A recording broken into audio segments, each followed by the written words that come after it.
Hello and welcome to On the Same Page. I'm Tommy Sanders. Here we are in that bookstore at Montebank Place here in Conway, Arkansas. And today our author is Jo McDougall. Jo McDougall is an Arkansas poet who has lived in Midwestern states but was born and raised in the Arkansas Delta. And as you probably know, life is lived in that place much unlike any other place on earth. And in the same way, her poetry is unique in the way it catches, captures, explores, and brings us revelations about that life. Jo McDougall today, and she begins by reading 3 of her poems.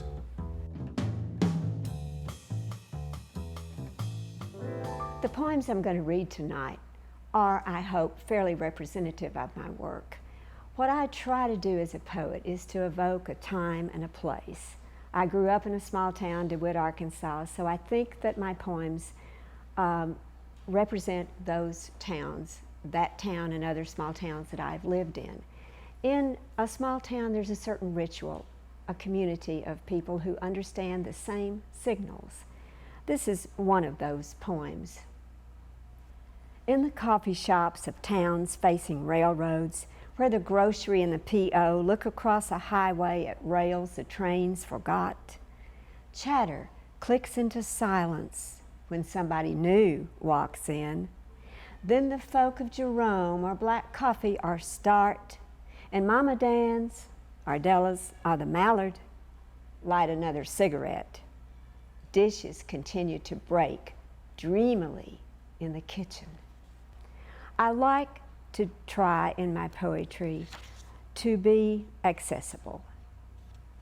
That is, people can get into the poem and understand it and find themselves there. I also like to surprise with language, with metaphor. Working late in my studio on the second story. Sounds from the bypass drift up. On the ground floor, a clock and the kitchen tick. A cat yawns, pulling sleep out of the carpet. My dead mother, who must be white as maggots now, slips her voice under the front door. I nod myself awake, hoping I've been asleep. The next poem is a title poem of a film that I've co-produced called Emerson County Shaping Dream, and this is the title poem of that film. In it, I'm stepping back. I'm an observer of what is going on in a small town, the quirky comings and goings of the people there. Emerson County Shaping Dream. Any girl in Emerson County knows what dreams are for. Daddy, in the shape of a rich boy. She chooses him who chooses her, dreamed in the shape of his mama. Their house is happy if the girl is pretty, if he likes the things she says to him, if the boy has land from his daddy, flat, not hilly, if she loves the way he loves on her. The bank holds all their papers, but nobody mentions this. One day, a man from a neighboring county smiles at the girl. They begin to meet at the Albert Pick or the Claridge. Nobody mentions this either.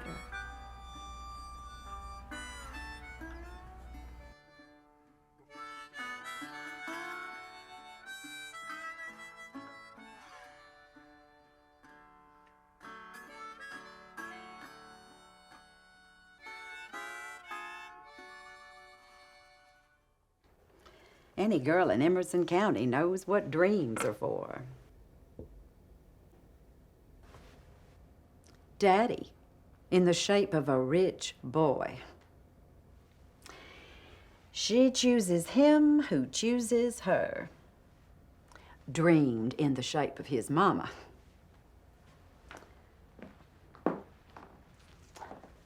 Their house is happy if the girl is pretty.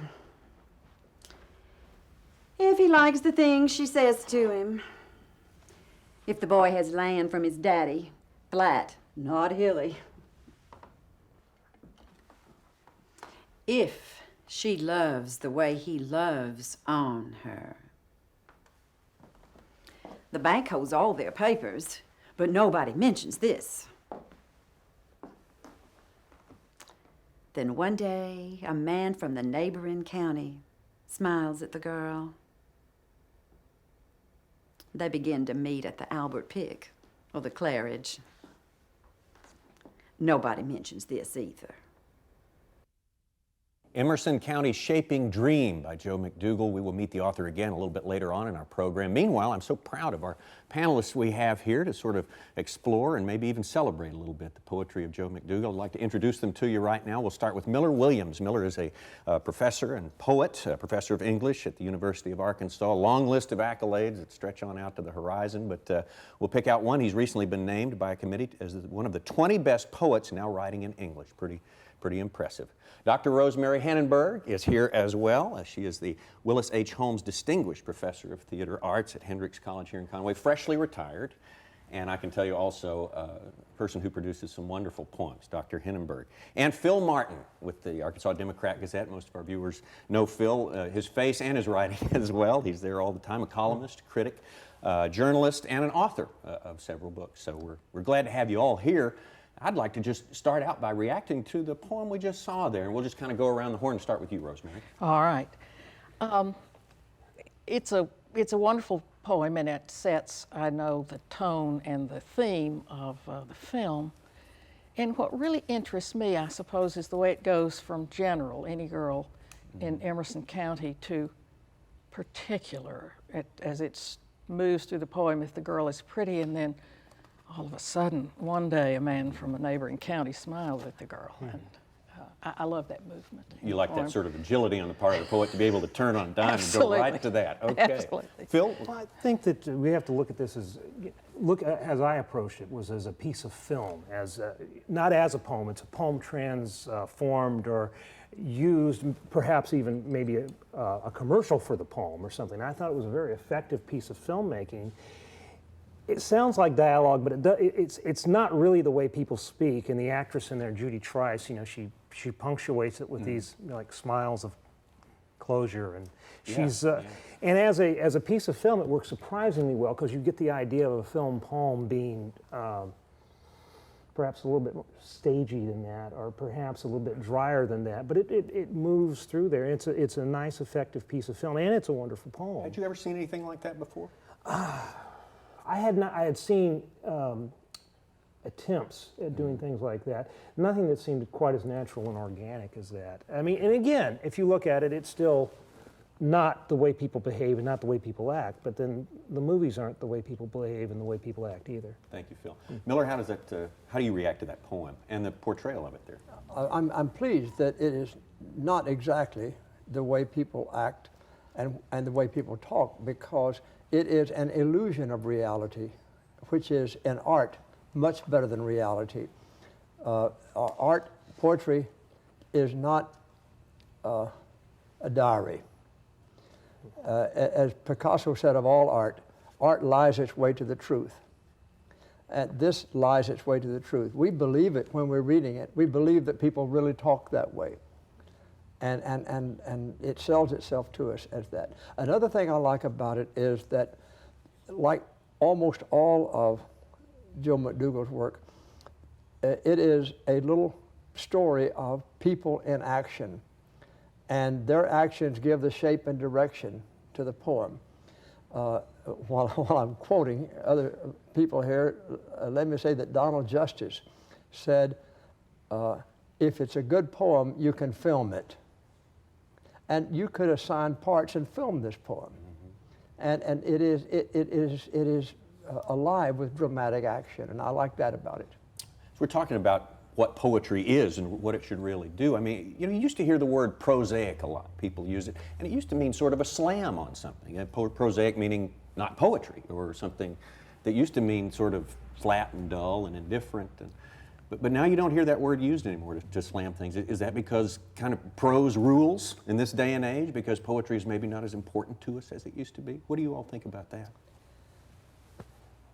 Well, I think that it's, you know, it's quite, I think it's an easier thing to write a difficult poem. I think it's easier to be obscure and easier to use language that is tough to get at, and that's what some people mistake for poetry or for poetics. I mean, using words that aren't familiar and that run That are through- obscure, and that are elevated in some way. But I think the real poetry has to do with the mystery that these words are tinged with and what these words do. And you can use the simplest words and you can put them in the right situations, and that's what I think, becomes poetry. I think it's an almost it's a magic. It's an alchemy of how people work with the simplest. Well, Miller's a great example of someone who works with plain language, and Joe's another one. They work with plain words, and they make wonderful, mysterious, haunting things in us. Yes, there's a great deal of mystery in her poems about people who have the power.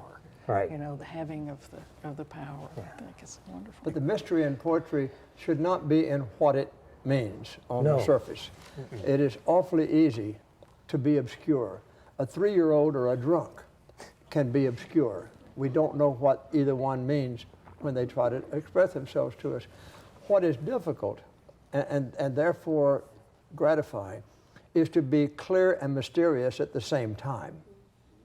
And Jo, as much as any poet I know, is perfectly clear. But what she says is filled with mystery, even in its clarity. And this is much of the excitement. That's what makes the poem endure. Oh, I is think that, so. that underlying And gives mystery it, like that. gives it its energy, which means its life. I understand, Rosemary, that you would compare a lot of Joe's work to another famous work in American literature. It's Edgar Lee Masters' Spoon River Anthology. I think one of the most disturbing pieces of work in American literature as well, but the characters in that work and Joe's seem to have a lot in common. I would agree with you there. Well, I think so, and I think that's actually a point Jo herself has made.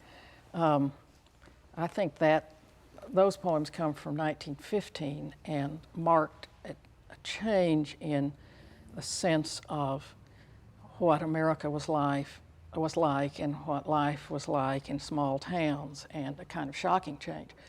But I also think there is, one of the similarities is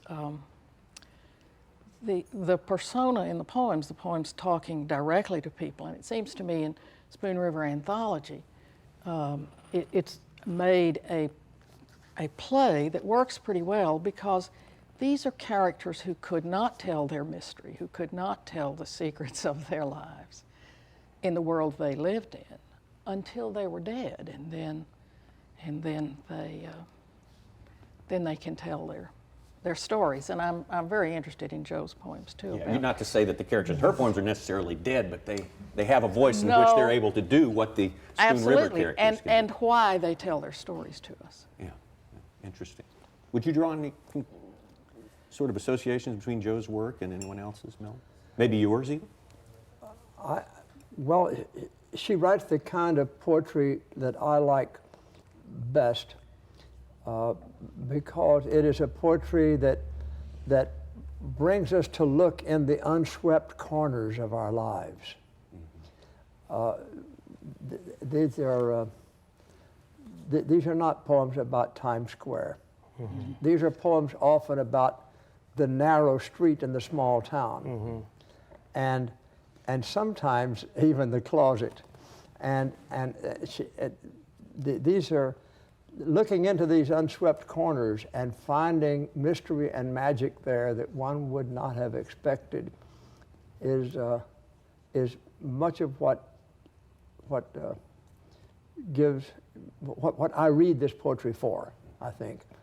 And there are an awful lot of good poets back over the centuries who have done that, and to start listing them would bring everybody in the audience to name his or hers. Mm-hmm. But the best of our poetry is that, I think, and this continues it. All right, Phil, you. She's well. I think that Joe's work isn't especially dark, but there is, she does work with those banal horrors of everydayness and the sublimeness of everydayness. And that's working sort of like putting a ship in a bottle. It's very intricate, and it's very precise, and it's very small in a sense, but yet it's universal and speaks to everyone. It's a neat trick.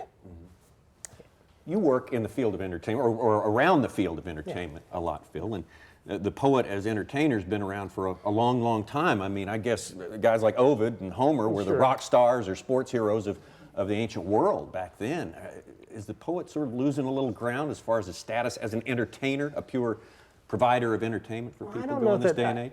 I don't know that that matters. I think a lot of people mistake things for poetry that aren't. Bob Dylan is not a poet. Bob Dylan is Bob Dylan. It's a singular sort of thing that he does, and it's a different thing. I think that I lament that we're moving in the direction of post-literacy, where I don't think that don't think that words on paper, black marks, these black hieroglyphics mean that much to people anymore. And I think that we're moving in a direction that eventually all writers who write for the page are somewhat diminished in the large sense of the pop continuum. But I don't know that it's any less important now than it's ever been. I think it may be more important now.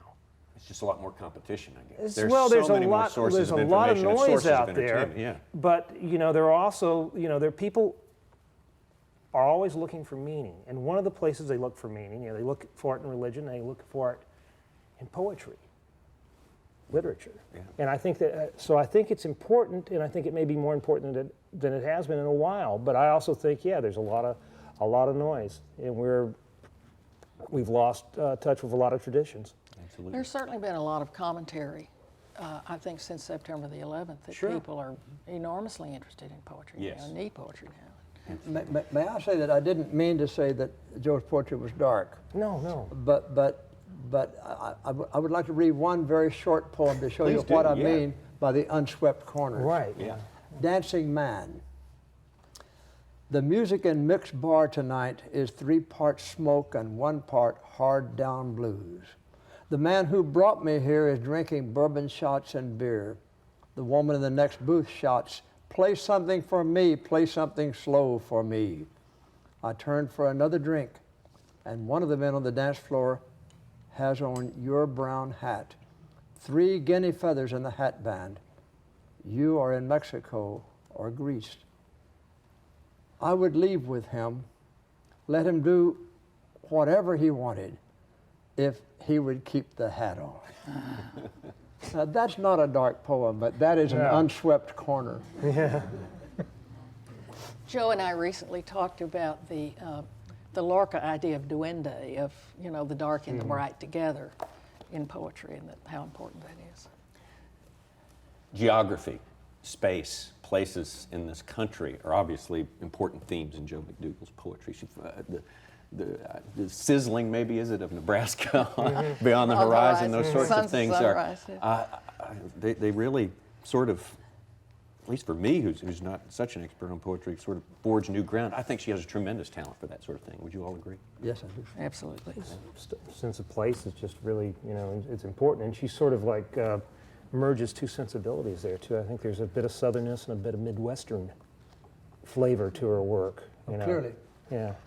Is the poet better suited to be the bystander in the events of their life as they chronicle them, or the participant? What works better for poets through the years? Interesting question, and touches on an essential element of poetry. A good poem begins as the poet's and ends as the reader's, because the reader began to participate in the poem. And by the time the last line is read, the reader says, "Hey, I think this is about me." Mm-hmm. But you don't feel that in the beginning of the poem. When Robert Burns, telling us about the mouse whose hovel he has turned up, seems to be writing a poem about a mouse, but he's not at all. And then he seems to be writing about Robert Burns, but in the end, when he says, "Yet thou art blessed compared with me, the present only toucheth thee, yet I backward cast my eye on prospects drear, and forward, though I cannot see, I guess and fear." That's not even about Robert Burns anymore when I read that poem. It's about me. So that I can say about that and about most of the poems of Jo McDougall, that not only do they start as hers and end as her a bystander to my poem. But none of us has read the same poem, because when we finish a poem by Jo, and we become co-authors of the poem in a way, because her imagination, emotion, and intellect has been confronted by our emotion, imagination, and intellect, so that is a poem that Jo and I wrote by the time I get to the end of it, and it's not the same poem that he and Jo wrote when he gets to the end of it. So the best thing I can say about anybody's poetry is that just as with a great painting or a great play, you didn't see the same play I saw. You didn't see the same painting I saw. You didn't read the same poem by Jo McDougall that I read. And this is not true of very much poetry being written today. Most of it seems to be diary entries. And it's as much the poets at the last line as it was at the first line. This is not true of the work of Jo McDougall. And I have to apologize. You asked me for a loaf of bread, and I gave you a wheat. Well, kernel. that's fine. It worked out just That's perfectly okay. because now. I was going to say that. So. But we are out of time right now. Rosemary, Henenberg, Miller Williams, Phil Martin, thanks so much for your insights. We're going to continue with another adaptation, I should say, of a poem by Jo McDougall. This one is called Boyfriend.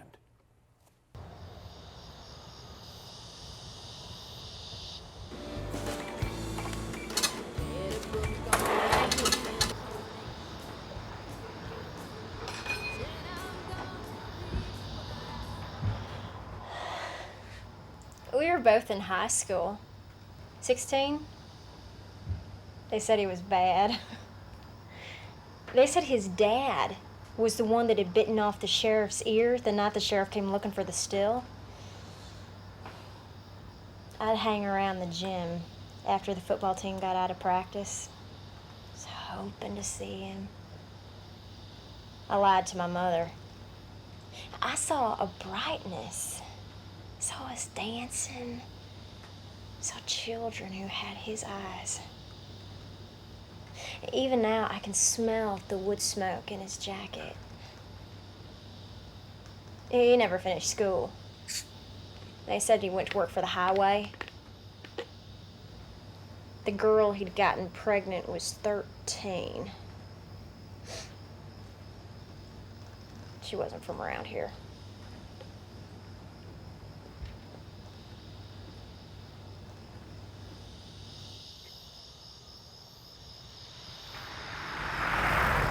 The name of that one is Boyfriend. The author is Jo McDougall, and it's collected in this collection right here called Dirt, your latest book, Jo. And kind of a strange thing, a rare and wonderful thing to have a film adaptation of one of your poems. How did that come about? Well, I knew the director, Don Maxwell, very well, and I knew his work, and I knew that in his hands my work would fare well, and indeed it did. He was very true to the language. And Roger Brannett, the director of photography, did a wonderful job. I did it because I wanted more people to be able to find my work. I wanted to make it accessible. And I also got into it for the adventure, to see what it's like. It was not exactly what I thought. What do you intend the end result for this film to be? Well, we're entering it in film festivals. We are hoping that people will want to see the film over and over. It's on tape, so it's available. And that they'll want to see it for fun.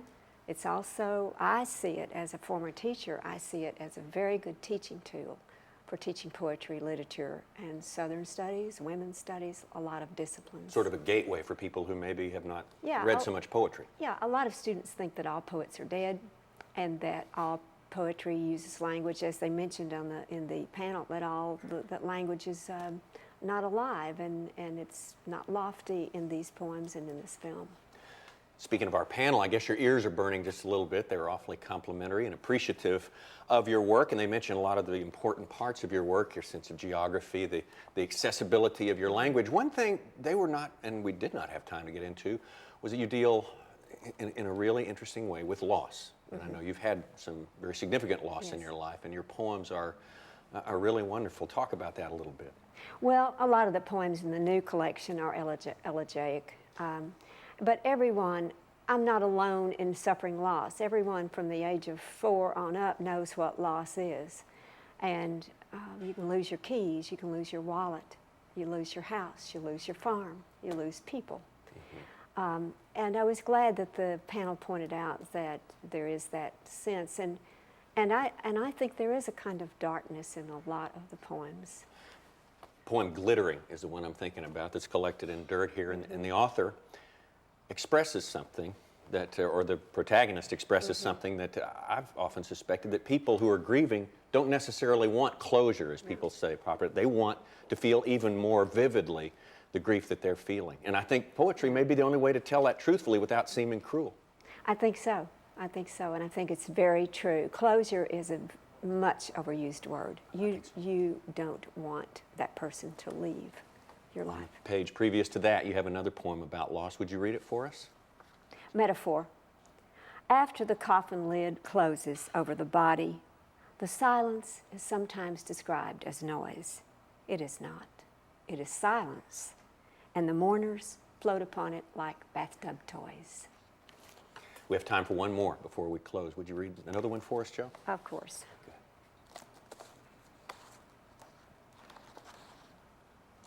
This is a poem about change, which is, of course, loss. About a famous, to me, famous cafe in Fayetteville called Jerry's Cafe, but I changed the name. Okay. When the Buck R2 Steakhouse changed hands. When the Buck R2 Steakhouse changed hands, they put plastic over the menus. They told the waitresses to wear white shoes. They fired Rita. They threw out the unclaimed keys and the pelican with a toothpick that bowed as you left. Thank you, Jo McDougall. Thank you for joining us for On the Same Page. For more information about Jo McDougall's books and the film Emerson County Shaping Dream, visit our website at aetn.org. I really do like the poem called Boyfriend. It's a really good poem, and the poem called Kissing is really good also. Jo's work is so translucent that it allows the reader to find their own story. Takes you into the totality of almost a novel in a very few words. She truly is a wonderful poet. She has definitely caught my attention and my heart also, and I really enjoyed it.